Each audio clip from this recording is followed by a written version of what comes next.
This is Moscow's most wanted fashion accessory. Being seen with an iPhone in today's Russia is almost as important as owning a pair of Levi's was during the Soviet era. Apple doesn't distribute the iPhone in Russia and it's not for sale in shops here. But nevertheless, rich young Russians have found a way to get their hands on the world's most talked about mobile phone. Yeah, it looks very trendy, and I got to some other, small cities around Russia, and people didn't really know what it is, so they're like coming and asking questions about it, because in that small towns they don't have such kind of things. So it was some kind of capital trendy thing for them. This telephone came all the way from New York and was still blocked by its US network when it arrived.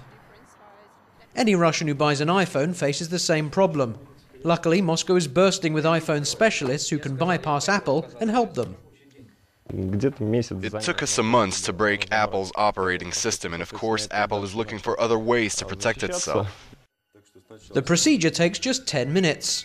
Enough time to remove the original SIM card and install a new operating system to free the phone from its American network. We don't unblock the iPhone, we repair it, but we can also unblock them. In spite of all Apple's efforts, it takes just minutes and €30 before the logo changes colour and the iPhone is compatible with any mobile system and operator. The procedure is so easy that 250,000 Russians are already using the fashionable iPhone. For Apple, 250,000 is already a large share of the market, and the demand is limited only to Moscow and St. Petersburg.